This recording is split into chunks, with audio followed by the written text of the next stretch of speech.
సీరియల్లో సినిమాలో నటించాలనుకుంటున్నారా? అయితే వెంటనే మా యాక్టింగ్ స్కూల్లో జాయిన్ అవ్వండి. నమస్తే, welcome back to Suman TV. Present మనతో పాటు ఉన్నారు ఫ్యామిలీ కౌన్సిలర్, పబ్లిక్ స్పీకర్ రజనీరమ్మ గారు. నమస్తే మ్యామ్. నమస్తే నవీన్.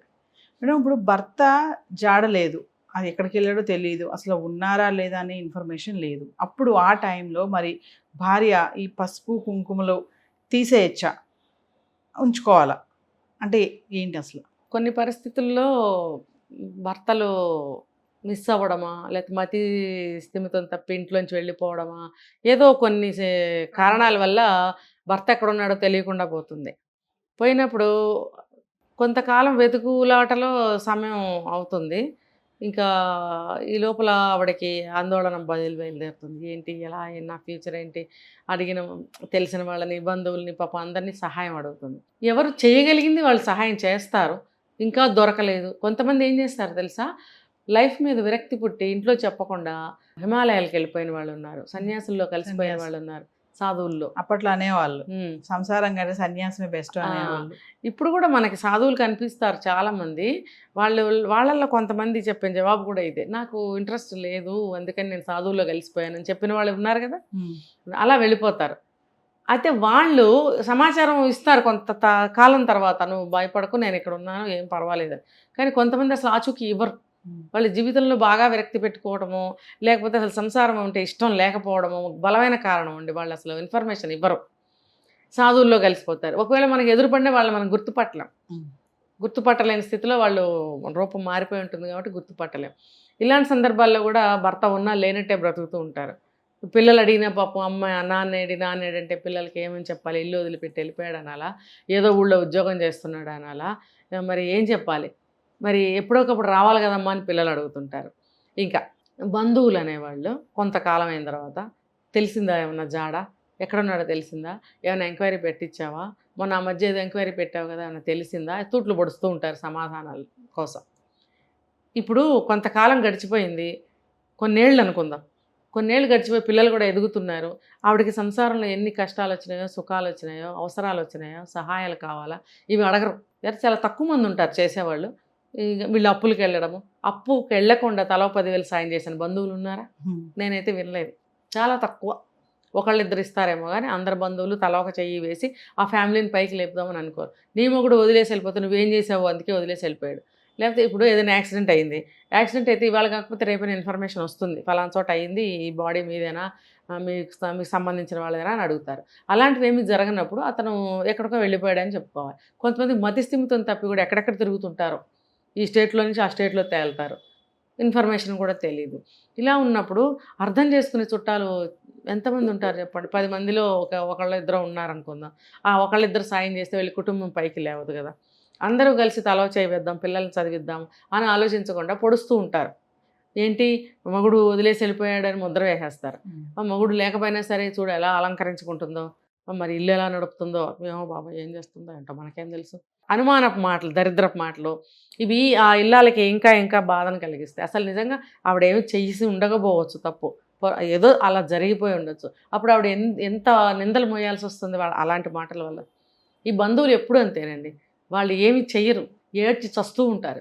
అంతా బాగుంది, ఆయనే చూసుకుంటున్నాడు అన్నప్పుడు కూడా ఏడుస్తారు.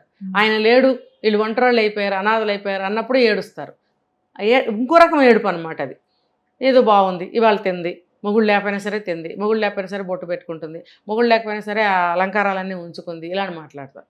సరే, ఇంకొకటి అందరికీ తెలిసి భర్త చనిపోయిన స్త్రీలు కూడా ఇప్పుడు మంగళసూత్రాలు, మట్టెలు, నల్లపూసలు, పాపిట్లో సింధూరం అన్నీ ఉంచుకుంటున్నారు, మట్టి గాజులు అన్నీ ఉంచుకుంటున్నారు. మరి ఇప్పుడు అలాంటి వాళ్ళని మరి ఎదురబడి ఎవరైనా ఏమైనా అంటున్నారా? అనమని నేను అనటం లేదు. మంగళసూత్రాలు, మట్టెలు, ఈ పాపిట్లో సింధూరము అనేది భర్తతోనే వస్తాయి కదా. మిగతా అవన్నీ చిన్నప్పటి నుంచి పెట్టుకుంటూనే ఉంటాం. పసిపిల్లలకి మనం పాదాలకి పసుపు రాస్తాము, అలాగే చక్కగా దేవుడి బొట్టు, కుంకుమ బొట్టు పెడతాము, పువ్వులు పెడతాం, పిల్లలకి గాజులు వేస్తాము, అన్నీ పెడతాం. ఒక మంగళసూత్రాలు, మట్టెలు, పాపెట్లో సింధూరం పెట్టాం.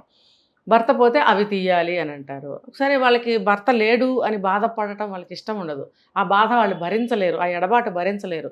అవి ధరిస్తే నా భర్త నాతోనే ఉన్నాడనే ఒక సంతోషం, ఒక ఫీలింగ్ కోసం కొంతమంది ఉంచుకుంటారు. అది పర్సనల్ వాళ్ళ అభిప్రాయము, వాళ్ళ ఇష్టం, మనం అనకూడదు, అది మనమేమో అనకూడదు.